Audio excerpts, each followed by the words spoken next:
toute l'étendue de la région méditerranéenne et jusqu'à la mer Baltique. Les hôtels servaient entre autres de réseau, car ils renfermaient des balises électroniques qui furent par la suite désignées sous le nom de pierres omphalos. La disposition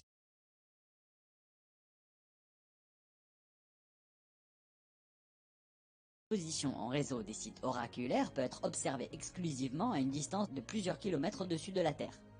Le réseau initial de balises de communication électronique fut désactivé quand les prêtres furent dispersés, et celles-ci furent remplacées par des pierres taillées.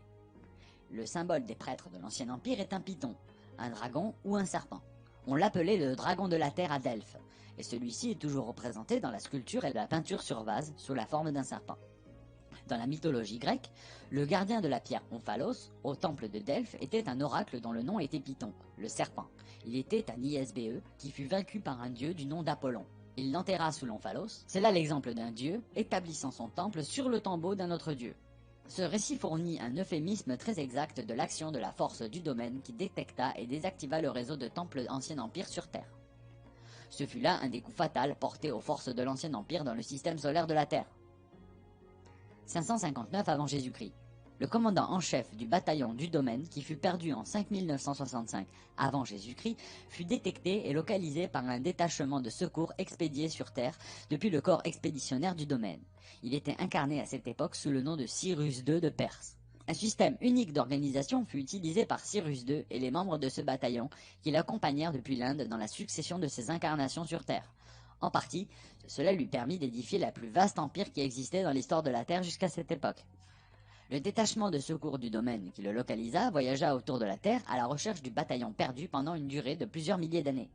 Le détachement était formé de 900 officiers du domaine, répartis en équipes de 300 membres chacune. Une équipe inspecta les terres, une autre équipe inspecta les océans, et la troisième équipe inspecta l'espace environnant de la Terre.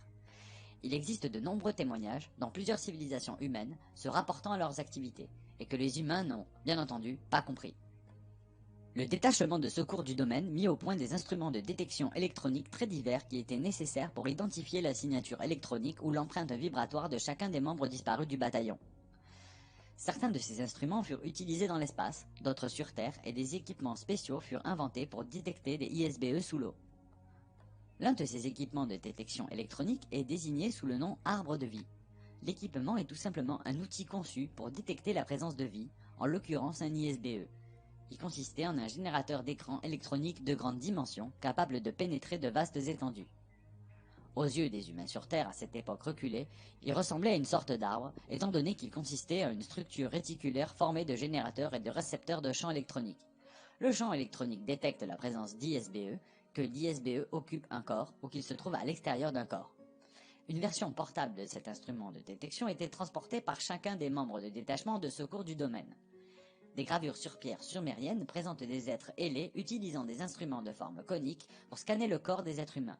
On les voit également transporter l'unité d'alimentation du scanner qui est représentée par des paniers stylisés ou des seaux à eau portés par des êtres ailés à tête d'aigle. Les membres de l'unité aérienne du détachement de secours du domaine commandé par Ahura Mazda étaient souvent appelés les dieux ailés dans les interprétations humaines. Sur toute l'étendue de la civilisation de la Perse se trouve un très grand nombre de gravures de bas-relief sur pierre qui représentent un vaisseau ailé et qu'ils appellent un Faravahar. Les membres de l'unité aquatique du détachement de secours de domaine étaient appelés Oannes par les humains de l'époque. Des gravures sur pierre représentant les soi-disant Oannes les montrent revêtus de combinaisons de plongée argentées. Ils vivaient dans la mer et apparaissaient à la population humaine comme des hommes habillés de façon à ressembler à des poissons. Plusieurs membres du bataillon perdu furent retrouvés dans les océans, habitant des corps de dauphins ou de baleines. Sur Terre, les membres de détachement du secours du domaine étaient désignés sous le nom de Anunnaki par les Sumériens et Néphilim dans la Bible. Bien entendu, leurs missions et leurs activités véritables ne furent jamais révélées aux Homo sapiens. Leurs activités furent travesties intentionnellement. C'est pourquoi les histoires et les légendes humaines se rapportant aux Anunnaki et aux autres membres du détachement de secours du domaine n'ont pas été comprises et furent grossièrement interprétées. À défaut d'informations complètes et précises, quiconque observera un phénomène défendra ou fera l'hypothèse d'explication dans le but de donner sens aux informations. Ainsi, bien que la mythologie et l'histoire puissent reposer sur des événements réels, il est vraisemblable qu'elles regorgent d'évaluations incorrectes et de mauvaises interprétations des faits, et qu'elles soient embellies d'affirmations, de théories et d'hypothèses fausses.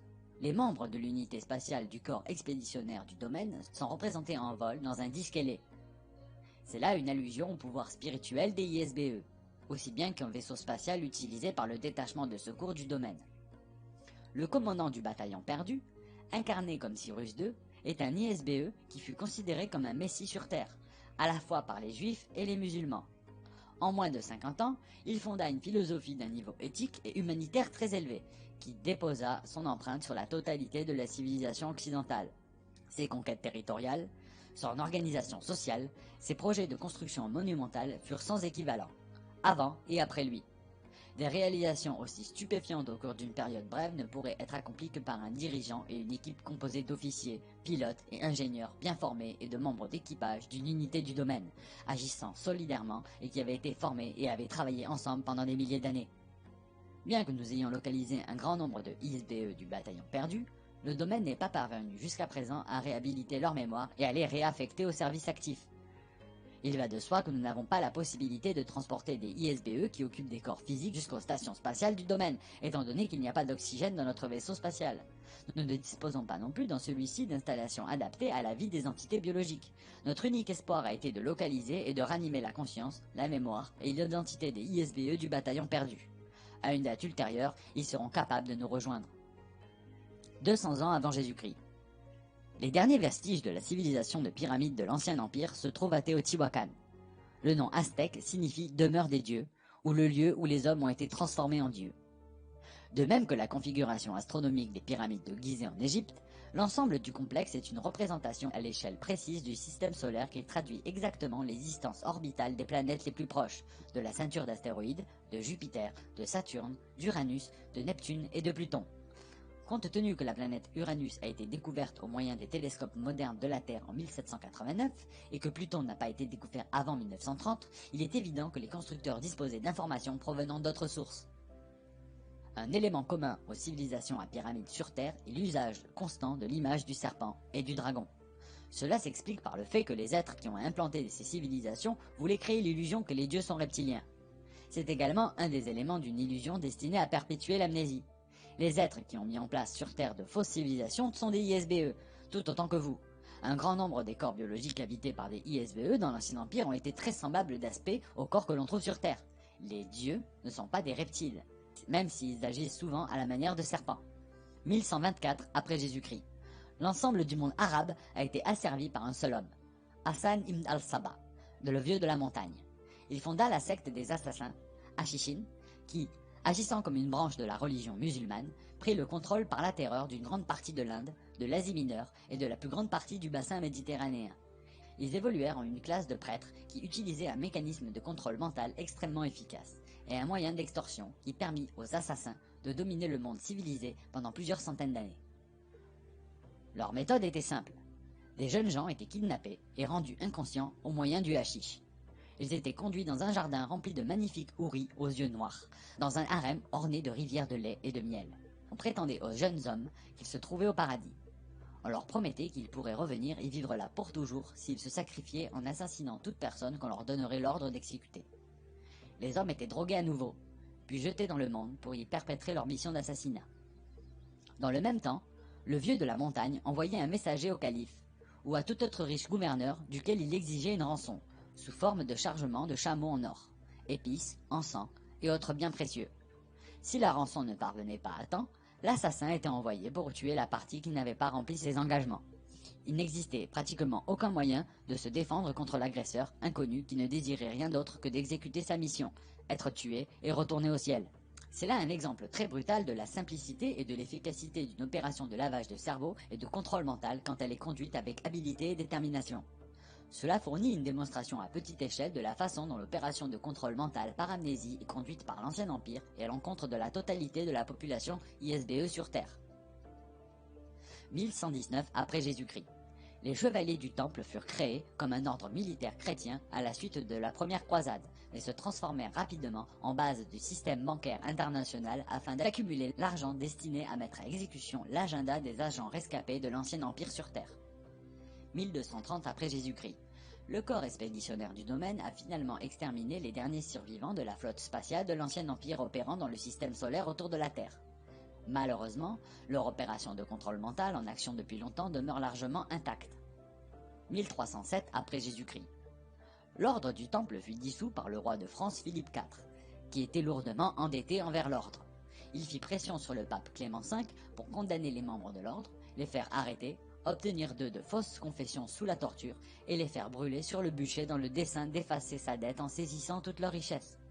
Une majorité des Templiers s'enfuirent en Suisse, où ils fondèrent un système bancaire international qui contrôle secrètement l'économie de la Terre. Les agents de l'Ancien Empire agissent comme un groupe de pression occulte sur les banquiers internationaux. Les banques sont manipulées en secret pour jouer le rôle de lobbyistes non combattants afin de promouvoir l'armement et la guerre entre les nations de la Terre. La guerre est un mécanisme interne de contrôle de la population locale. Le but des génocides et des carnages insensés qui surviennent dans les guerres financées par ces banques internationales est d'empêcher les ISBE sur Terre d'échanger de libre communication, de coopérer dans des activités qui pourraient permettre aux ISBE de prospérer, d'être éliminés et d'échapper à leur réclusion. Mon débriefing fut enregistré également sur bande magnétique à titre de sauvegarde ainsi qu'à titre de clarification des notes sténographiques. Je débriefai immédiatement après l'interrogatoire de sorte que tout ce qui avait été dit était encore frais dans mon esprit. Au moment où je rapportais ces récits à la sténographe de l'assistance, j'étais encore ébranlé. La mise en perspective de l'histoire de la Terre depuis le point de vue du domaine est ahurissante, c'est le moins que l'on puisse dire. Je ne savais pas si ma sensation de malaise tenait au fait que j'étais désorienté ou au fait que j'étais réorienté. Dans un cas comme dans l'autre, je me sentais déstabilisé et en pleine confusion. Dans le même temps, quelques vérités semblaient toutefois m'interpeller. J'étais enthousiaste et déconcerté à la fois. La sténographe me jeta à plusieurs reprises un regard indécis alors qu'elle était en train de transcrire la leçon d'histoire que je lui livrais. Je suis certaine qu'elle pensait que je perdais l'esprit. Peut-être avait-elle raison. Cependant, il était vrai que mon esprit avait été rempli de suggestions hypnotiques et de souvenirs artificiels par l'Ancien Empire, selon ce qu'Earl suggérait. Perdre l'esprit pouvait se révéler une bonne idée. Je disposais de peu de temps pour préciser mes propres pensées personnelles sur ces questions. Ma tâche consistait à obtenir d'Earl toutes les informations possibles et à les remettre à la sténographe dès qu'Earl avait terminé sa déclaration. Mon travail ne consistait pas à analyser les informations, mais seulement à les rapporter aussi fidèlement que possible. L'analyse incombait aux hommes qui formaient l'assistance ou à toute autre personne qui recevrait des copies des transcriptions.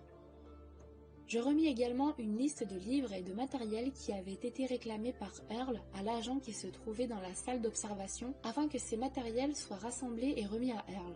Chaque nuit après que j'eus quitté Earl, celle-ci passait le reste de la nuit à lire ou à scanner les matériels qui lui avaient été livrés. Chacun des membres de l'assistance recevait une transcription de la dictée sténographique à étudier, et chacun recherchait des informations qui pouvaient l'intéresser. Chaque matin, après le petit déjeuner, je me présentais à nouveau dans la salle d'interrogatoire pour reprendre mes interrogatoires ou leçons auprès d'Earl. Interview du 28/7/1947. Les origines de cet univers et de la vie sur Terre, telles qu'elles sont débattues dans les manuels que j'ai lus, sont très inexactes. Vu que vous servez votre gouvernement en tant que travailleur du secteur médical, vos missions exigent que vous compreniez ce que sont les entités biologiques. C'est pourquoi je suis certaine que vous allez apprécier la valeur du matériel que je vais vous exposer aujourd'hui. Les contenus des livres qui m'ont été remis sur des sujets se rapportant à la structure des formes de vie contiennent des informations reposant sur des souvenirs artificiels, des observations inexactes, des données manquantes, des théories hasardeuses et de la superstition. Par exemple, il y a à peine quelques centaines d'années, vos médecins administraient la saignée comme moyen pour soulager de prétendues humeurs maladives du corps, dans le but de soulager ou soigner une large variété d'affections physiques et mentales. Même si ces pratiques ont été corrigées dans une certaine mesure, un grand nombre de cruautés sont encore pratiquées au nom de la science médicale. Outre l'application de théories erronées concernant l'ingénierie biologique, de nombreuses erreurs fondamentales que commettent les scientifiques terrestres sont la conséquence de l'ignorance de la nature et de l'importance relative des ISBE en tant que source de l'énergie et de l'intelligence qui animent toute forme de vie. Bien que ce ne soit pas une priorité du domaine d'intervenir dans les affaires de la Terre, la direction des communications du domaine m'a autorisé à vous livrer quelques informations dans le dessein de vous offrir une compréhension plus exacte et plus complète de ces sujets, et ce faisant, vous permettre de découvrir des solutions plus efficaces aux très graves problèmes auxquels vous êtes confrontés sur Terre. Les informations correctes concernant l'origine des entités biologiques ont été effacées de votre esprit, ainsi que de l'esprit de vos dirigeants. Afin de vous aider à récupérer une partie de votre propre mémoire, je vais vous faire part de certaines données factuelles se rapportant à l'origine des entités biologiques. Je demandais à Earl si elle faisait référence à la question de l'évolution. Non, pas exactement. Vous découvrirez que l'évolution est mentionnée dans les anciens hymnes védiques. Les textes védiques s'apparentent à des contes populaires ou à des proverbes familiers et des récits superstitieux recueillis à travers toute l'étendue des territoires du domaine. Ceux-ci furent compilés sous forme de rimes, à la manière d'un recueil de poèmes en vers. Pour chaque vérité affirmée, les vers contiennent autant de semi-vérités, de vérités inversées et d'inventions fantaisistes, sans fondement et mêlées indistinctement. La théorie de l'évolution affirme que la source d'énergie évolutive qui anime toute forme de vie n'existe pas. Elle affirme qu'un objet inanimé ou une soupe chimique peuvent soudainement devenir vivants, ou s'animer accidentellement ou spontanément, ou encore qu'une décharge électrique appliquée à une cuve de soupe chimique donnera naissance à une entité par génération spontanée. Il n'existe aucun indice de la véracité de cette théorie, pour la simple et bonne raison que telle n'est pas la vérité. Le docteur Frankenstein n'a pas réellement ressuscité la mort à travers un monstre vagabond, si ce n'est dans l'imagination d'un ISBE qui a conçu le récit dans l'obscurité d'une nuit de tempête. Jamais un scientifique occidental ne prit la peine de se poser la question de qui, quoi, où, quand ou comment cette animation se produit. L'ignorance totale, la réfutation, ou le défaut de conscience concernant le fait que l'esprit est la source de la force vitale indispensable pour animer des objets inanimés ou des tissus cellulaires, est la cause unique des échecs de la médecine occidentale. En outre, l'évolution ne survient pas accidentellement. Elle exige un volume considérable de technologie, laquelle doit être manipulée sous la sage supervision de l'ISBE. Des exemples très simples s'observent dans les mutations qui affectent les animaux de ferme, ou dans la reproduction des chiens. Toutefois, l'idée selon laquelle les organismes biologiques humains sont apparus naturellement à partir d'espèces de primates hétéronés. Aucune preuve physique ne sera jamais découverte qui pourrait confirmer l'idée que des corps humanoïdes modernes se sont formés sur cette planète. La raison est simple.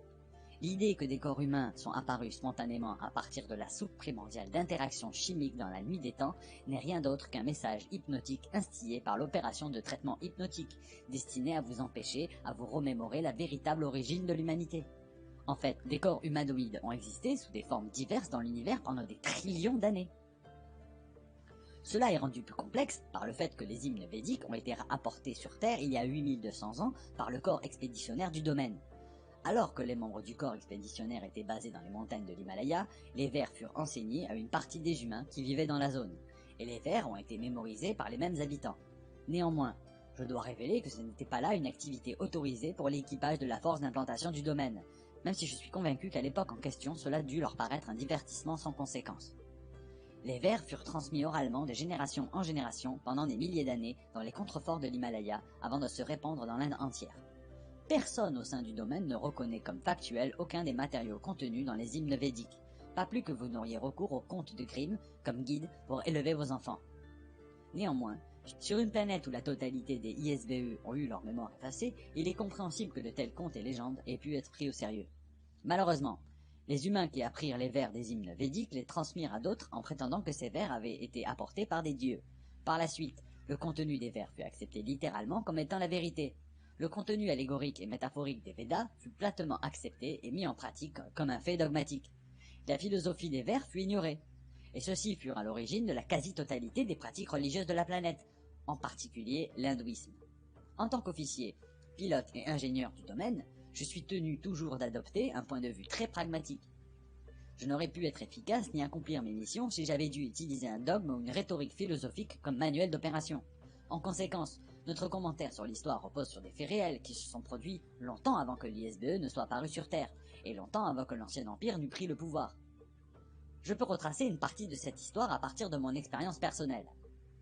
Il y a plusieurs milliards d'années, j'étais membre d'un laboratoire de biologie de premier plan dans une galaxie éloignée de celle-ci. Ce laboratoire se nommait Entreprise de Régénération Arcadia. J'étais un ingénieur en biologie entouré de nombreuses équipes de techniciens. Notre activité consistait à créer et à livrer de nouvelles formes de vie à des planètes inhabitées. À cette époque, il existait dans la région des millions de systèmes solaires comprenant des millions de planètes habitables. À la même époque, existaient également de nombreuses autres firmes de laboratoires en biologie. Chacune d'elles était spécialisée dans la production de types spécifiques de formes de vie, selon la catégorie de la planète qui devait être peuplée. Au bout d'une très longue période, Ces laboratoires mis au point un catalogue très étendu des espèces présentes à travers les galaxies. La plus grande partie du matériel génétique fondamental est commun à toutes les espèces vivantes. C'est pourquoi la majeure partie de leur travail consistait à pratiquer des altérations du modèle génétique fondamental afin d'engendrer des mutations dans les formes de vie, de quelle sorte qu'elles évoluent pour former des habitants adaptés à diverses catégories de planètes. L'entreprise de régénération Arcadia était spécialisée dans les mammifères de zones forestières et les oiseaux des régions tropicales.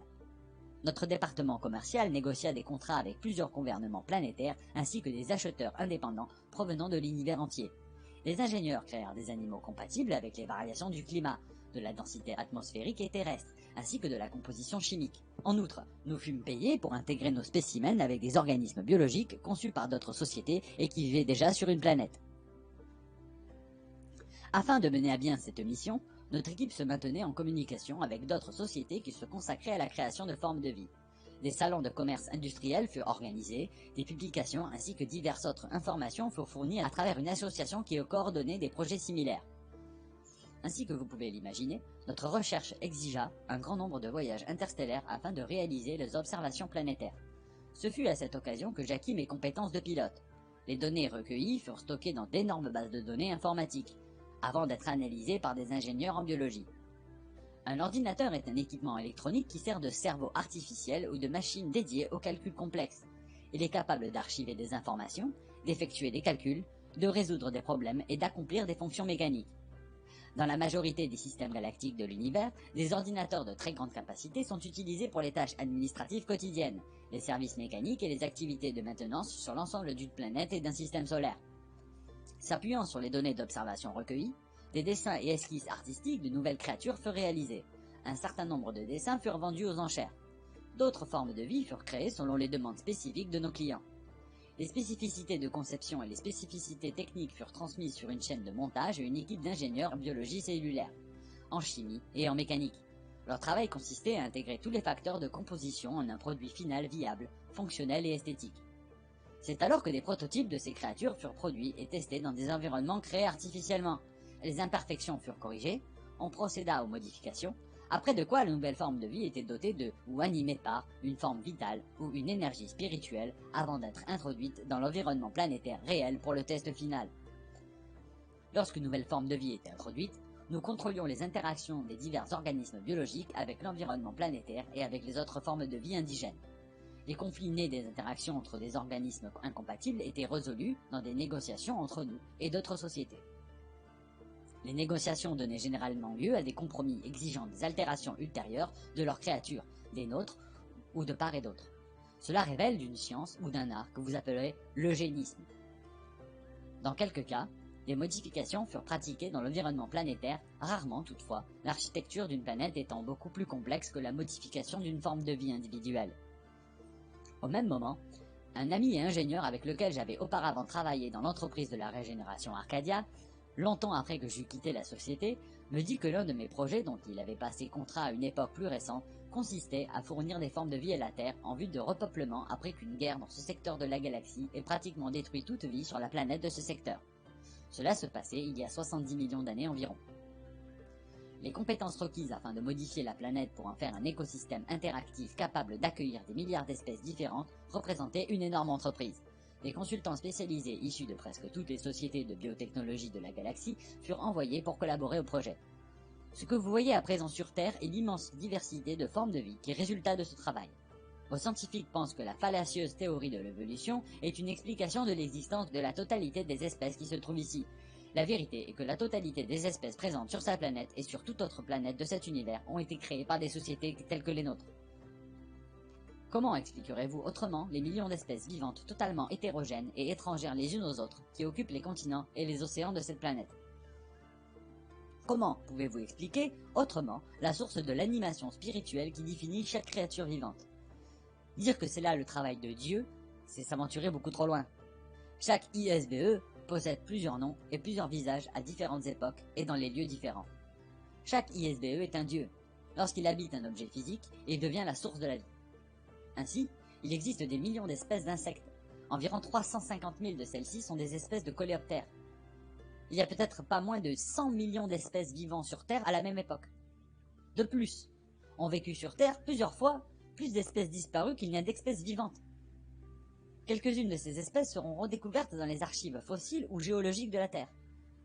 L'actuelle théorie de l'évolution des espèces sur Terre ne prend pas en compte le phénomène de la diversité biologique. L'évolution par sélection naturelle n'est que science-fiction. Une espèce n'apparaît pas de façon accidentelle ou aléatoire pour devenir une autre espèce, comme le prétendent les manuels sur Terre, sans la manipulation d'un matériel génétique par un ISBE. Un simple exemple de l'intervention des ISBE est la reproduction sélective d'une espèce sur Terre.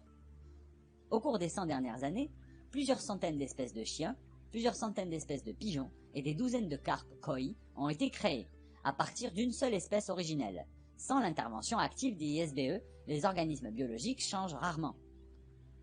La création d'un animal tel que l'ornithorynque a exigé une ingénierie fort habile pour combiner le corps d'un castor avec le bec d'un canard et produire un mammifère ovipare.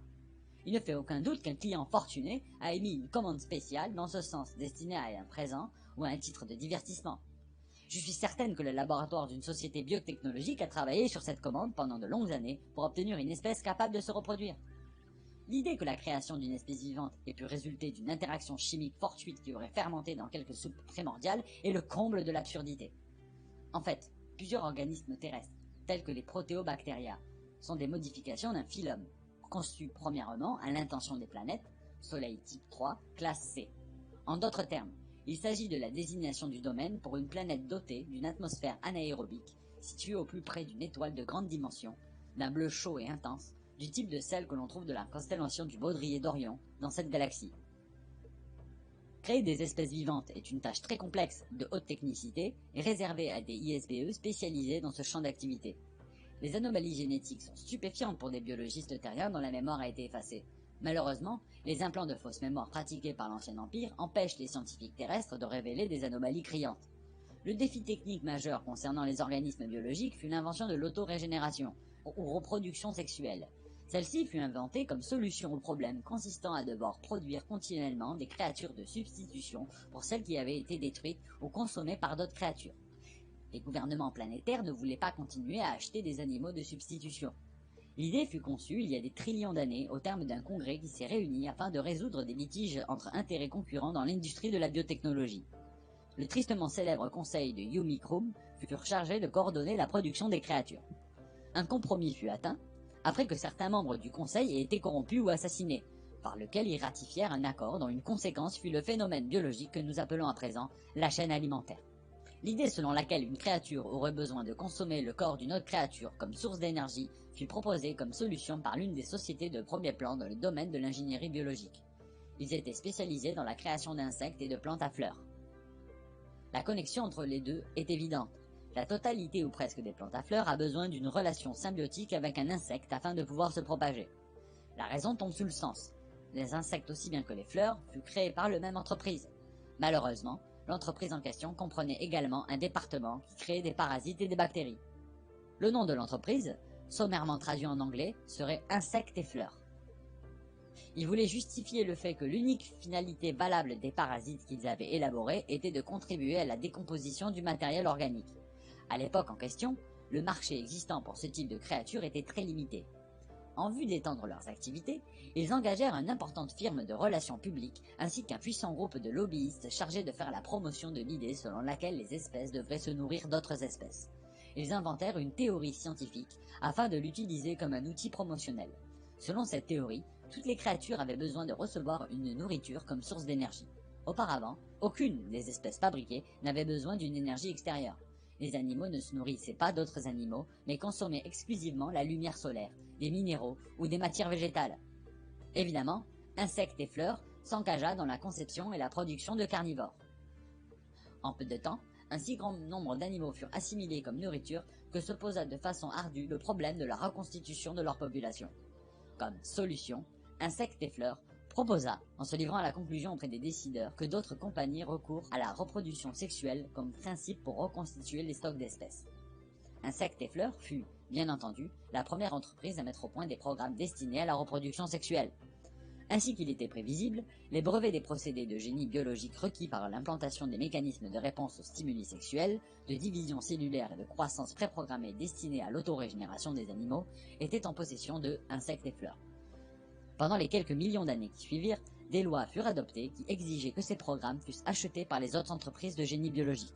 Ces programmes devaient être imprimés dans la constitution cellulaire de la totalité des espèces vivantes. Rendant viable une idée aussi exigeante et difficile à mettre en pratique devint une tâche fort onéreuse pour d'autres firmes de biotechnologie. Cela entraîna la récession et l'effondrement de l'ensemble de l'industrie.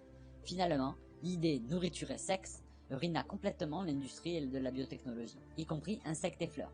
L'industrie s'effondra entièrement alors que disparaissait le marché de la production d'espèces. En conséquence, lorsqu'une espèce est éteinte, il n'existe plus de moyen de la restaurer, étant donné qu'a été perdue la technologie permettant la création de nouvelles espèces. Bien évidemment, aucune de ces technologies n'a jamais été connue sur Terre, et ne le sera probablement jamais. Il existe jusqu'à aujourd'hui des archives informatiques sur quelques planètes lointaines, qui assurent une sauvegarde des procédés de génie biologique. Il est probable que les laboratoires et les ordinateurs existent encore quelque part.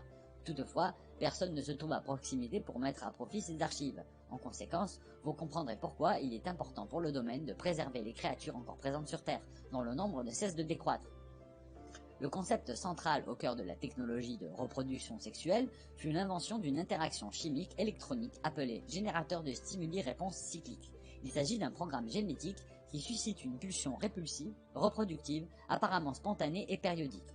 Cette technique fut ultérieure adaptée et appliquée à des corps de chair, y compris aux Homo sapiens. Un autre mécanisme important utilisé dans le processus reproductif, spécialement avec les corps du type d'Homo sapiens, est l'implantation dans le corps d'un mécanisme de détente électrochimique. Le déclencheur qui attire les ISBE pour les faire habiter dans un corps humain, ou tout type de corps de chair, est l'utilisation d'une longueur d'onde artificiellement implantée qui recourt à la douleur esthétique pour attirer l'ISBE. Chaque piège présent dans l'univers, y compris ceux utilisés pour capturer les ISBE qui sont encore libres, a pour appât une longueur d'onde électronique. Les sensations causées par la longueur d'onde esthétique sont plus attirantes pour un ISBE que toute autre sensation. Lorsque sont combinées ensemble les ondes électroniques de la douleur et de la beauté, la conséquence est que l'ISBE se trouve fixé dans le corps. Le déclenchement reproductif utilisé pour des espèces inférieures, telles que le bétail ou d'autres mammifères, est libéré par des produits chimiques émis par les glandes olfactives, combinés à des impulsions électrochimiques stimulées par des testostérones ou l'œstrogène. Ces stimuli sont également en interaction avec des niveaux alimentaires qui poussent l'être vivant à se reproduire lorsqu'il est privé de sources de nourriture. La faim favorise l'activité de reproduction comme moyen d'assurer la survie à travers les générations suivantes, quand l'organisme actuel ne parvient plus à survivre. Ces principes fondamentaux ont été appliqués à la totalité des espèces vivantes. L'affaiblissement et l'addiction qui sont induits par l'onde électronique de douleur sexuelle esthétique est la raison pour laquelle la classe dirigeante du domaine n'habite pas dans des corps de chair. C'est également pour cela que les officiers des forces du domaine n'utilisent que des corps artificiels. Cette onde électronique s'est révélée, pour autant que je sache, le dispositif de capture le plus efficace qui ait jamais été créé dans l'histoire de l'univers. Les civilisations du domaine et de l'Ancien Empire dépendent l'une et l'autre de cet équipement pour recruter et maintenir une force de travail ISBE qui habite des corps de chair sur des planètes et des installations. Ces ISBE forment les membres de la classe laborieuse qui accomplissent tous les travaux corvéables, manuels et ingrats sur les planètes. Ainsi que je l'ai mentionné, il existe une hiérarchie ou un système de classes extrêmement rigide et inamovible applicable à la totalité des ISBE, aussi bien dans l'Ancien Empire qu'au sein du domaine, et qui s'organise comme suit. La classe supérieure est formée des ISBE libres.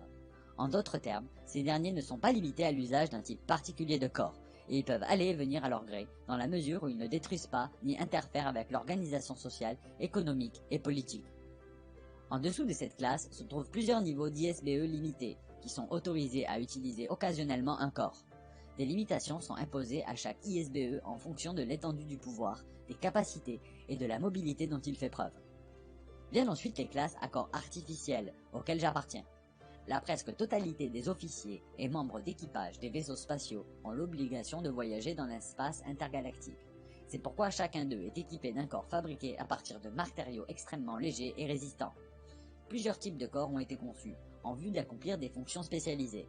Certains de ces corps présentent des accessoires, tels que des instruments et équipements interchangeables, servant aux activités de maintenance, à l'exploitation minière, la gestion des produits chimiques, la navigation, etc. Il existe de nombreuses variantes de ce type de corps, qui servent également comme insigne de rang. Au niveau inférieur, figure la classe des soldats. Les soldats sont équipés d'une multitude d'armes, ainsi que d'armements spécialisés conçus pour détecter, combattre et éliminer tout type d'adversaire. Une partie des soldats sont des corps mécaniques artificiels. La majorité des soldats sont des robots commandés à distance et n'ont pas de désignation de classe. Les classes inférieures sont limitées à des corps de chair. Bien entendu, ces corps ne sont pas aptes à voyager dans l'espace. Pour des raisons évidentes. Principalement, les corps de chair sont beaucoup trop fragiles pour endurer les pressions de la gravité, les températures extrêmes, l'exposition aux radiations, la chimie atmosphérique et le vide spatial. Existent également les obstacles logistiques évidents que sont l'alimentation, l'élimination, le sommeil, les composants atmosphériques, ainsi que la pression atmosphérique nécessaire au corps physique et que n'exigent pas les corps artificiels. La plupart des corps physiques suffoqueraient en quelques instants à défaut d'une combinaison spécifique de composés chimiques atmosphériques. Au bout de 2 ou 3 jours, les bactéries qui vivent à l'intérieur et à l'extérieur du corps génèrent l'émission d'odeurs fétides. Aucun type d'émanation n'est admis dans un vaisseau spatial. Les corps physiques ne peuvent tolérer que des variations très limitées de température, alors que dans l'espace, les écarts de température atteignent plusieurs centaines de degrés en quelques secondes. Bien entendu, les corps physiques sont absolument inaptes au service militaire. Le simple tir d'un pistolet laser manuel peut en un instant réduire un corps physique à l'état de vapeur toxique. Les ISBE qui habitent des corps physiques ont perdu une grande partie de leurs facultés originelles et de leur pouvoir.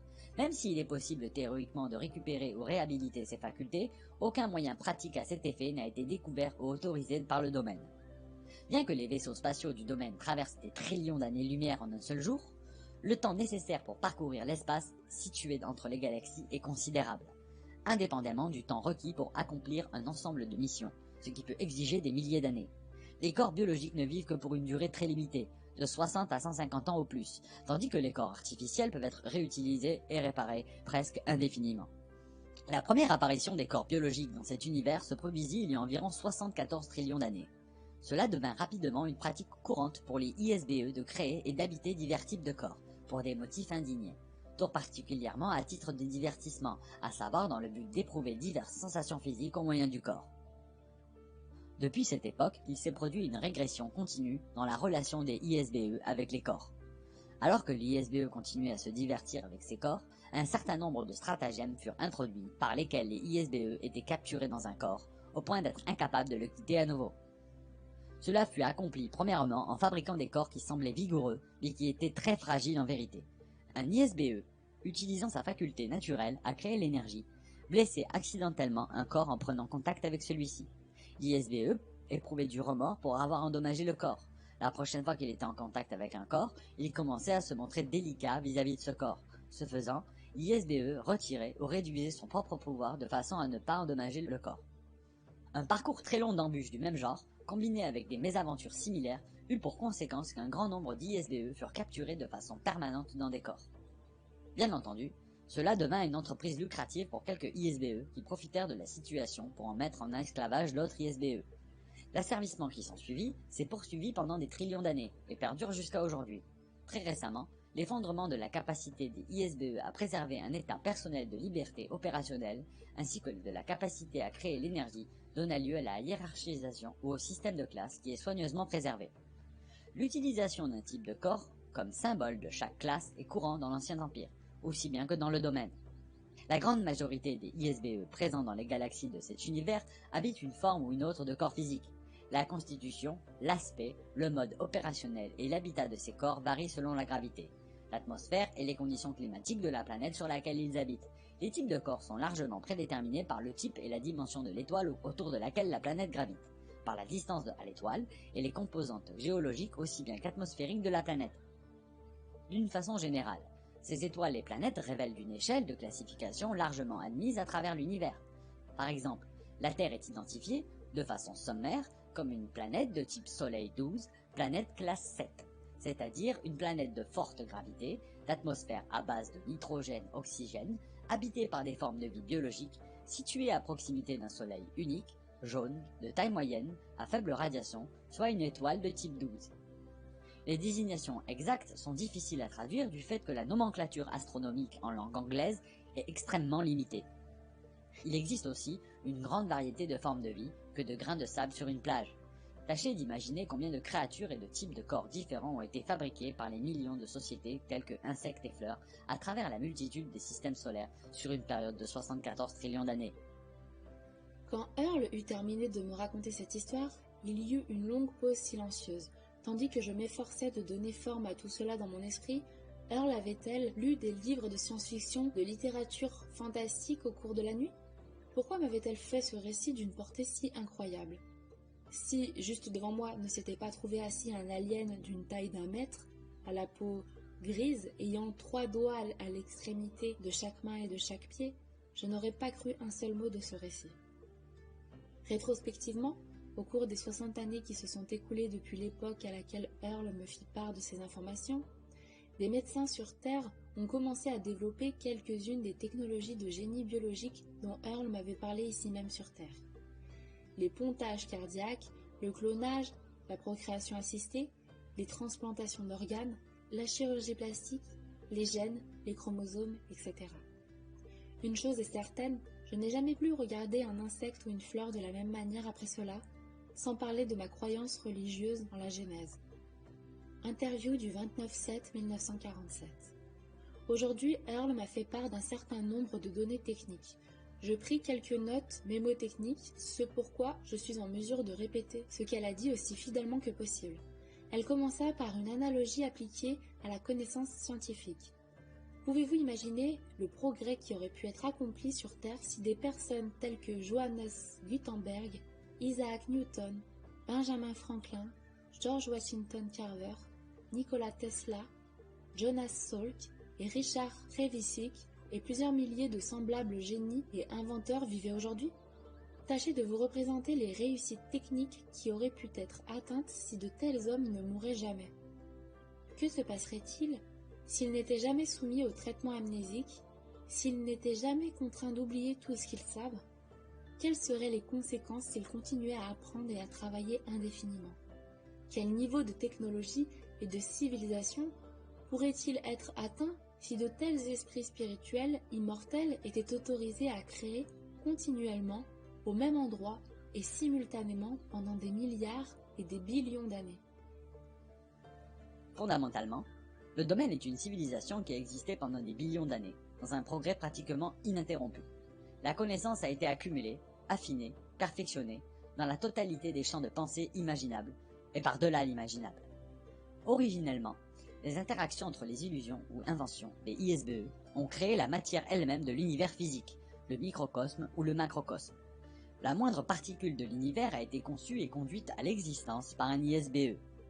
Chaque chose a été créée à partir d'une idée, d'une pensée sans poids, taille, ni situation dans l'espace.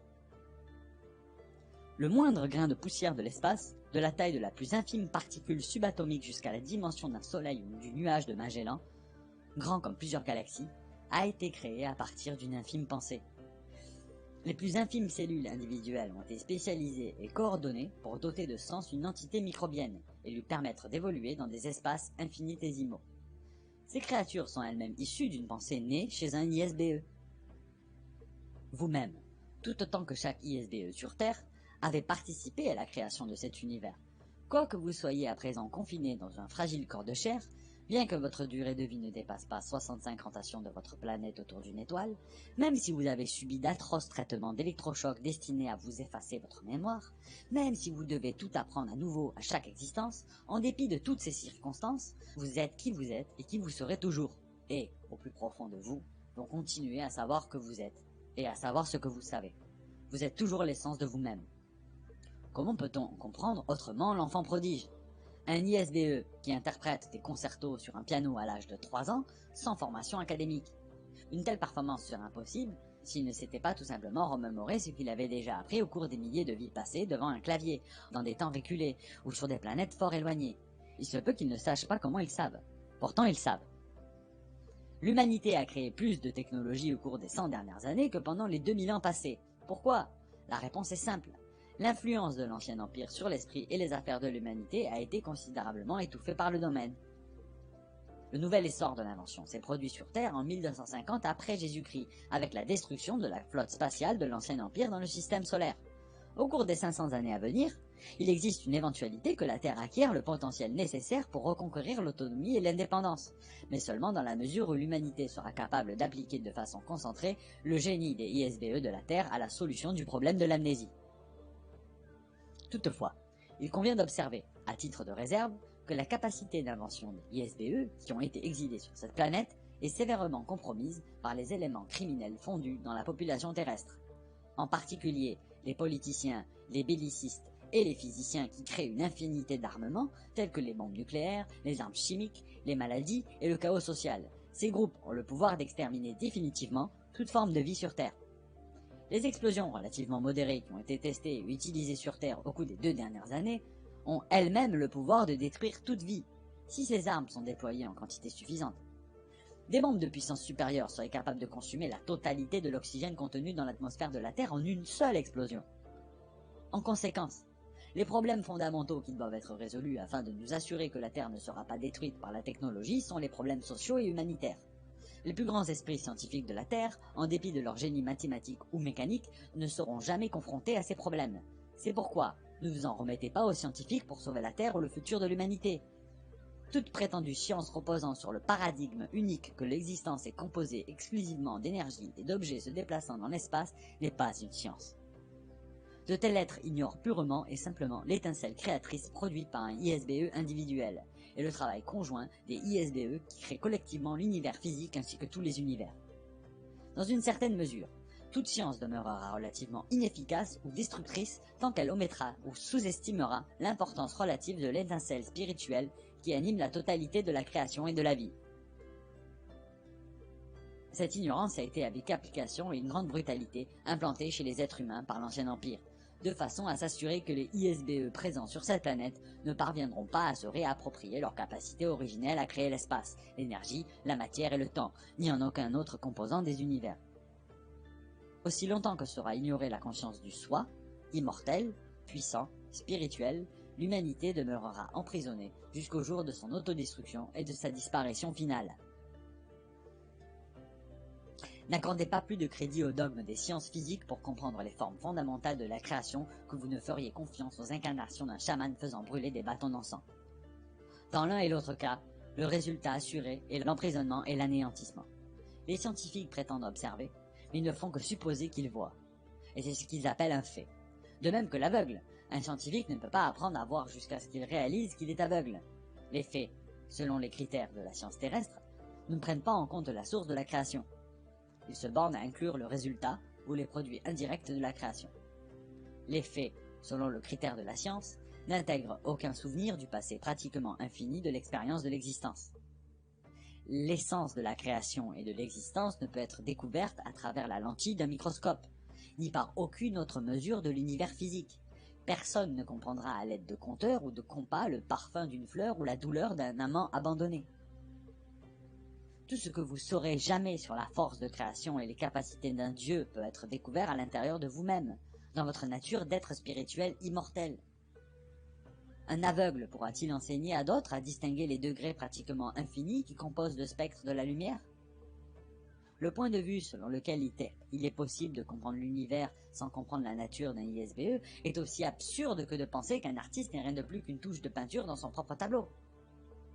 Ou encore que le lacet d'un chausson de ballerine se confond avec la vision du chorégraphe, avec la grâce du danseur, ou avec l'excitation de la soirée d'ouverture. L'étude de l'esprit a été rendue stérile par le mécanisme de contrôle mental au moyen de superstitions religieuses que ces mêmes opérateurs instillent dans les pensées des hommes. Parallèlement, l'étude de l'esprit et du mental a été prohibée par la science qui rejette tout ce qui n'est pas mesurable dans l'univers physique. La science est la religion de la matière. Elle rend un culte à la matière. Le paradigme de la science est que la création est tout, et que le créateur n'est rien. La religion prétend que le créateur est tout, et que la création n'est rien. Ces deux extrêmes sont les barreaux de la même cellule. Ils empêchent d'observer la totalité du phénomène comme un ensemble interactif. Il est futile d'étudier la création sans connaître l'ISBE, la source de la création. Si l'on naviguait jusqu'à l'extrémité de l'univers tel que la science le conçoit, on basculerait dans une abîme de ténèbres, occupée par une force sans vie et implacable. Sur Terre, on vous a persuadé que les océans du mental et de l'esprit sont peuplés de monstres hideux et morbides, qui vont vous dévorer vivants si vous vous aventurez loin des rivages de la superstition. Il est d'un intérêt vital pour le système carcéral de l'Ancien Empire de vous empêcher d'examiner votre propre esprit. Il redoute que vous parveniez à distinguer dans votre propre mémoire les maîtres esclavagistes qui vous maintiennent emprisonnés. La prison est formée de fantômes qui habitent votre pensée. Ces fantômes sont faits de mensonges, de douleurs, de pertes et de peurs. Les vrais génies de la civilisation sont les ISBE qui rendront d'autres ISBE capables de récupérer leur mémoire et de reconquérir la réalisation de soi et l'autodétermination. Cette question n'est pas résolue en imposant des normes morales au comportement, ou par le contrôle des individus à travers le mystère, la foi, les drogues, les fusils, ni par quelque autre dogme imposé par une société esclavagiste, et certainement pas par l'utilisation d'électrochocs et de commandes hypnotiques. La survie de la Terre, et de tout être vivant sur Terre, dépend de la capacité à recouvrer la mémoire des facultés que vous avez accumulées au cours des millions d'années. En d'autres termes, de votre capacité à récupérer l'essence de vous-même. Un art, une science, une technologie de ce type n'ont jamais été conçus au sein de l'Ancien Empire.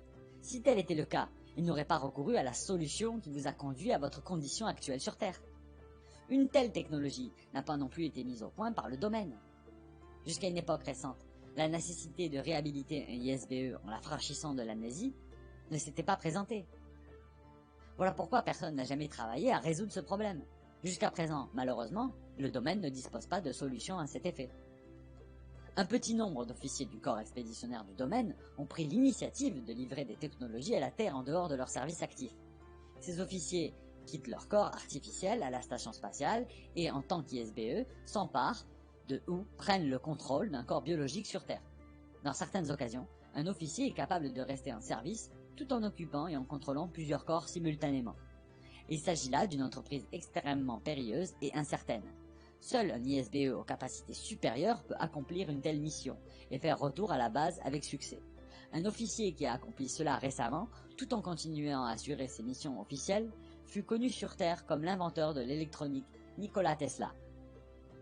Il est dans mes intentions, même si cela n'entre pas dans mes ordres de mission, de vous assister dans vos efforts afin de promouvoir le progrès scientifique et le sens humanitaire sur Terre.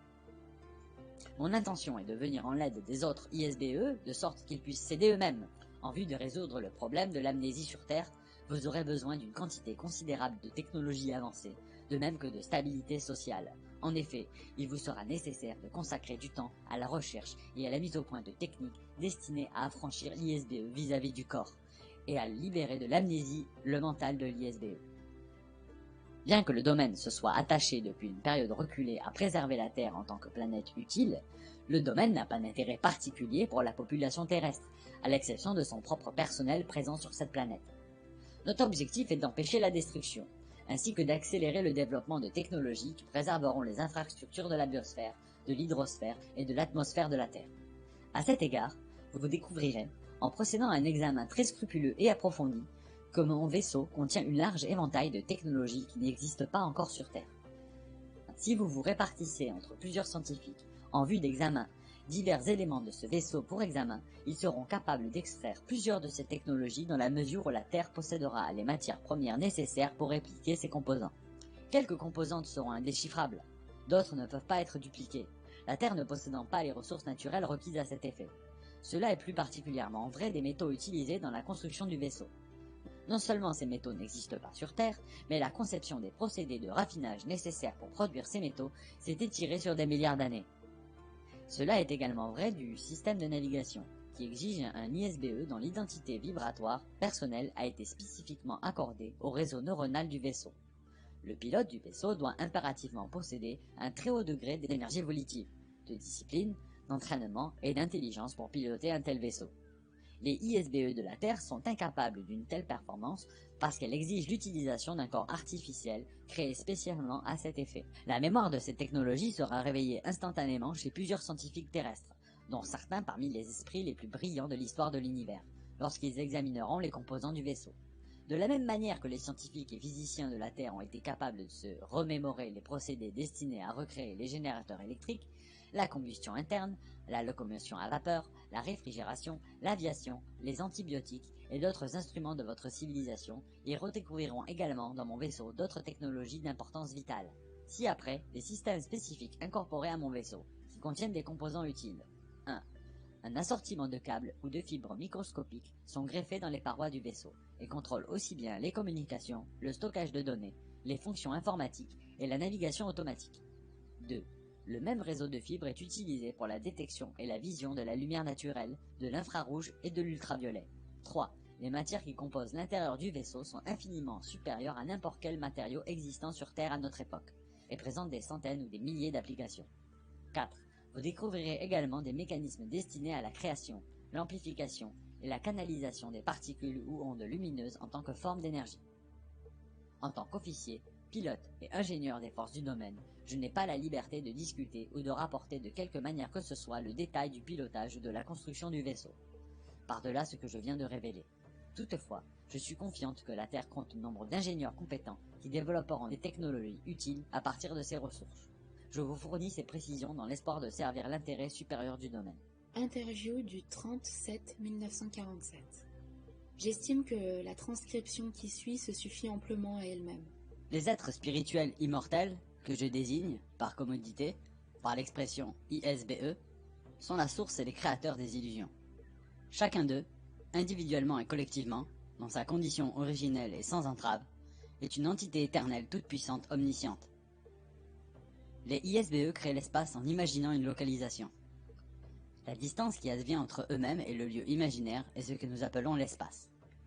Un ISBE est également capable de percevoir l'espace et les objets créés par d'autres ISBE. Les ISBE ne sont pas des entités appartenant à l'univers physique. Ils sont une source d'énergie et d'illusion. Les ISBE ne sont pas localisés dans l'espace ou dans le temps. Cependant, ils ont le pouvoir de créer l'espace, de placer des particules dans l'espace, de créer l'énergie, de mouler les particules dans des formes diverses, de mettre les formes en mouvement et d'animer des formes. Toute forme qui est animée par un ISBE est ce que nous appelons la vie. Un ISBE peut décider de convenir d'être situé dans l'espace et dans le temps, convenir que lui-même est un objet, ou convenir à toute forme d'illusion créée par lui-même ou par un autre ISBE. L'inconvénient attaché au fait de créer une illusion est qu'une illusion exige d'être créée de façon continue. Si elle n'est pas créée continuellement, elle disparaît.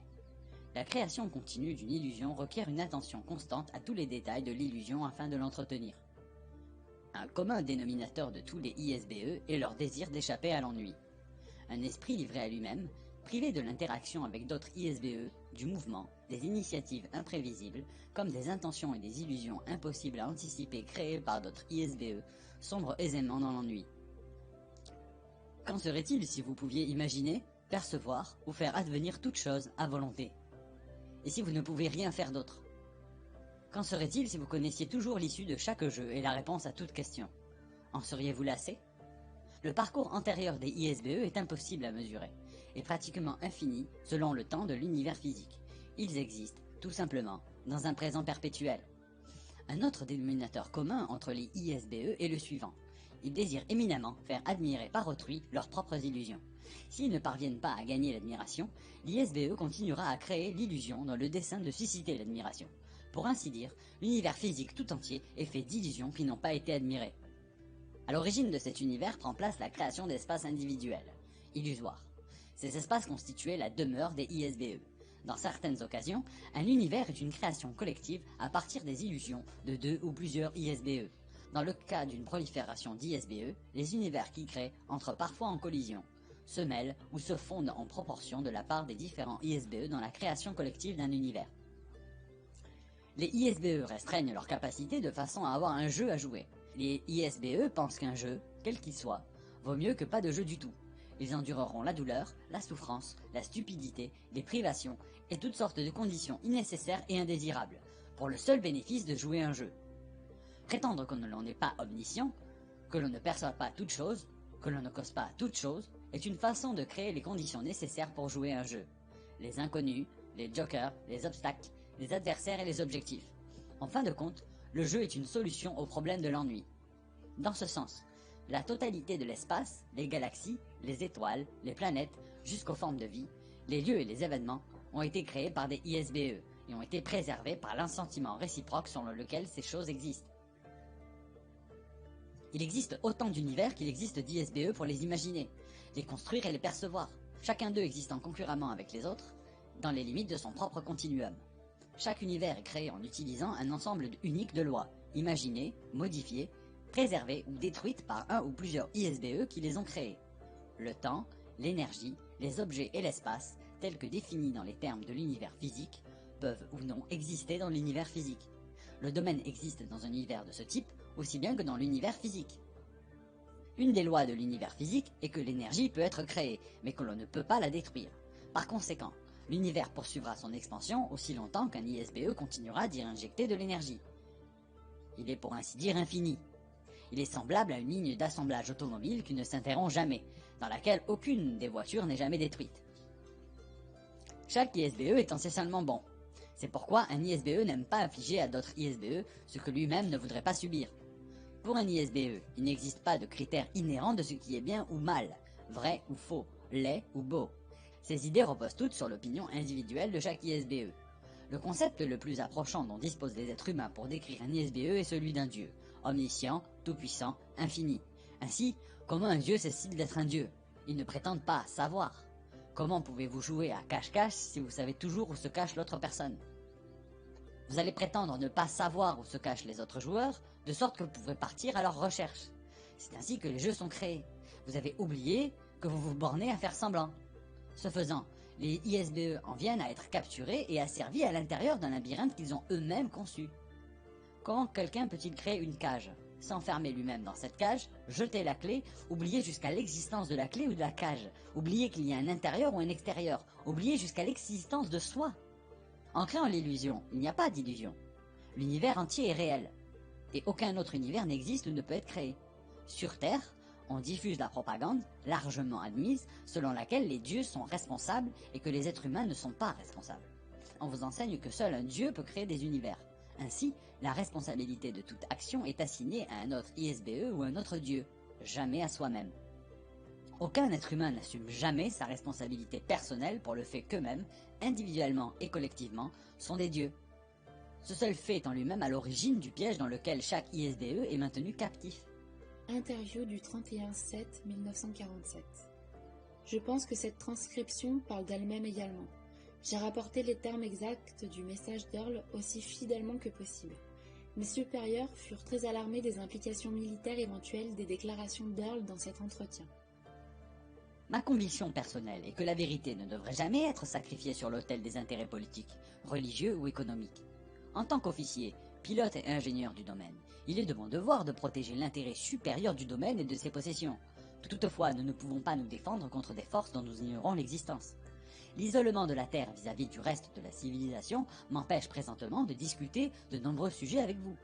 La sécurité et le protocole m'interdisent de produire la moindre déclaration, sinon la plus vague et la plus générale, concernant des plans et les activités du domaine.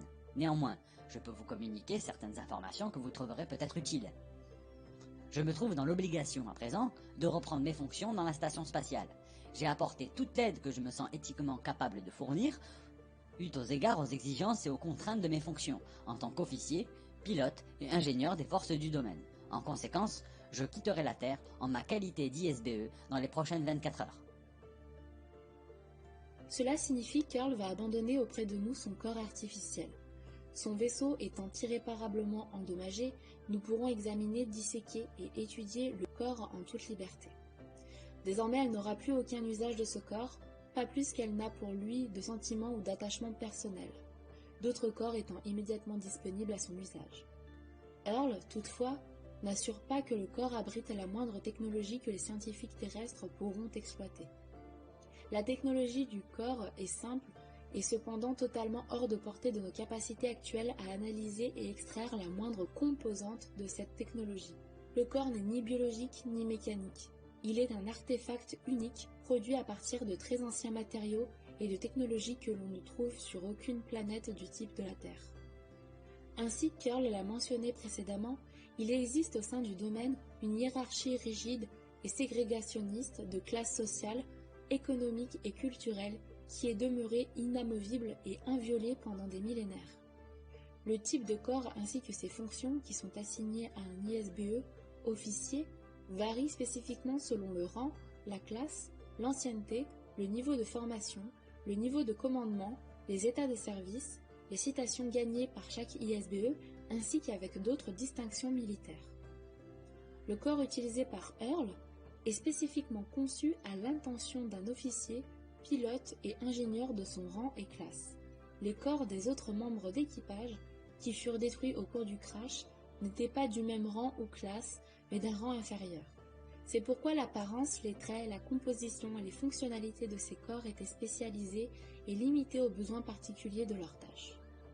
Les officiers de rang inférieur, dont les corps furent endommagés lors du crash, ont abandonné leur corps et sont retournés à leur mission sur la station spatiale.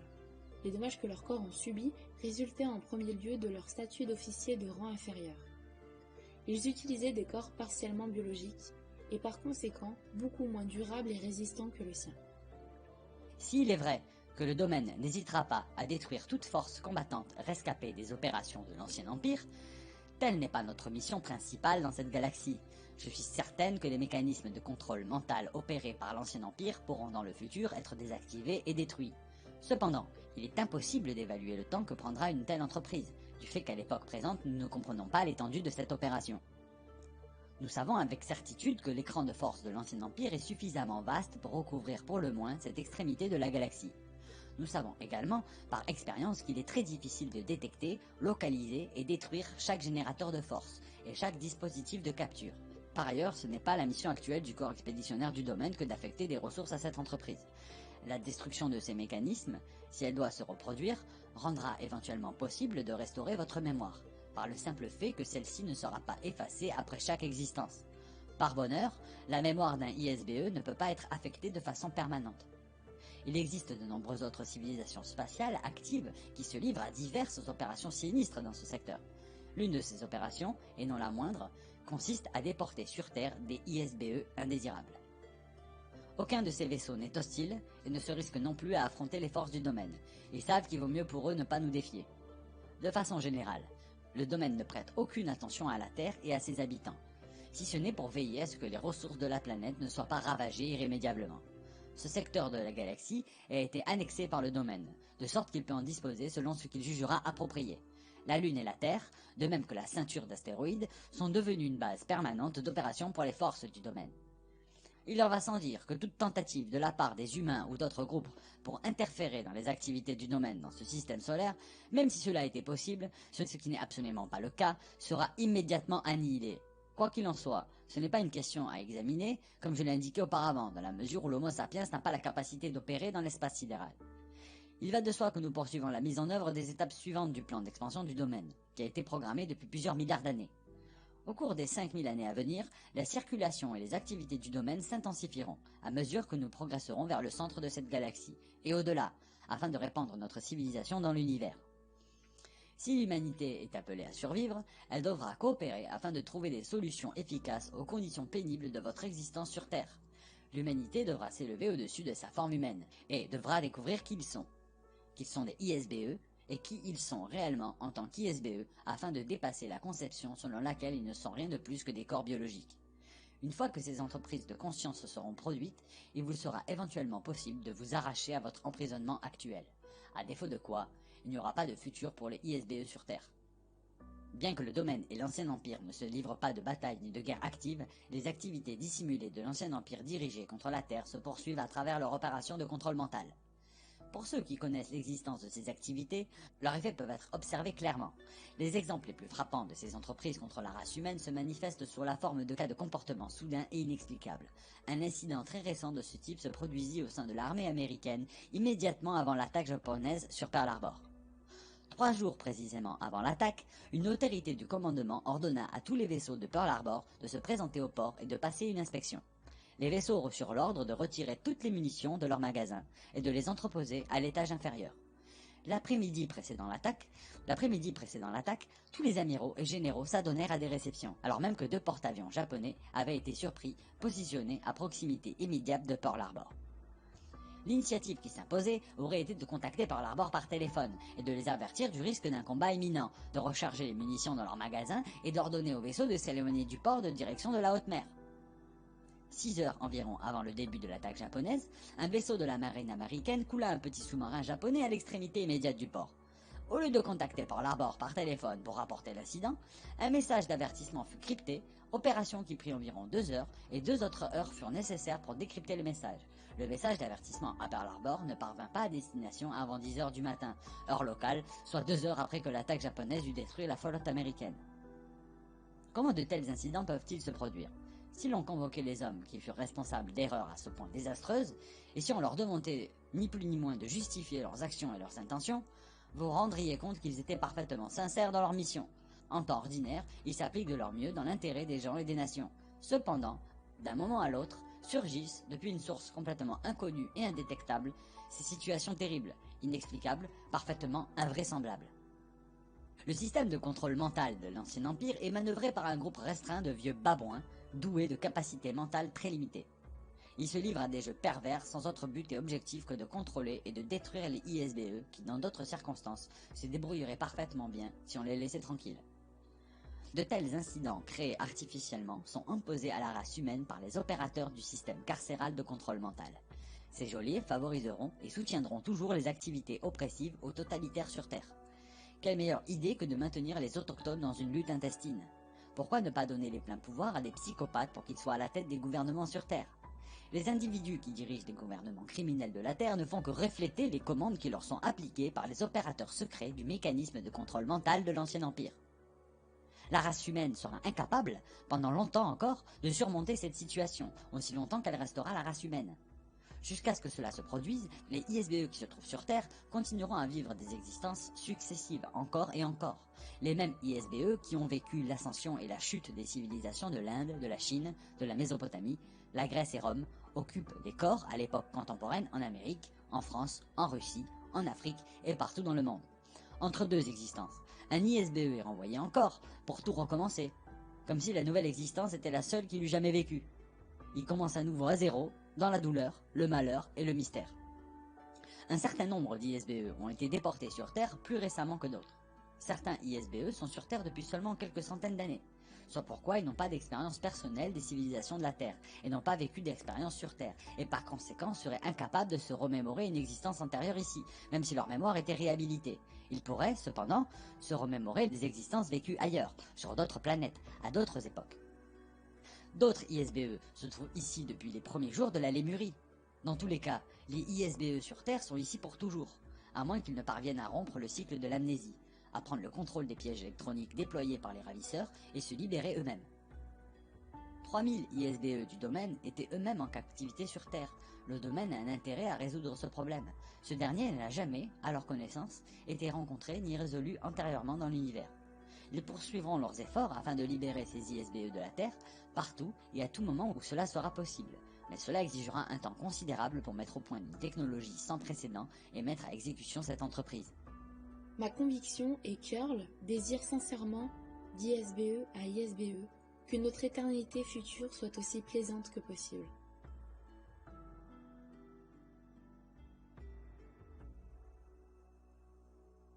Ainsi s'achève cette vidéo. N'hésitez pas à partager sur les réseaux sociaux et à donner vos avis en commentaire.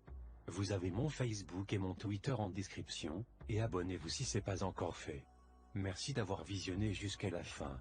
À bientôt. Didier.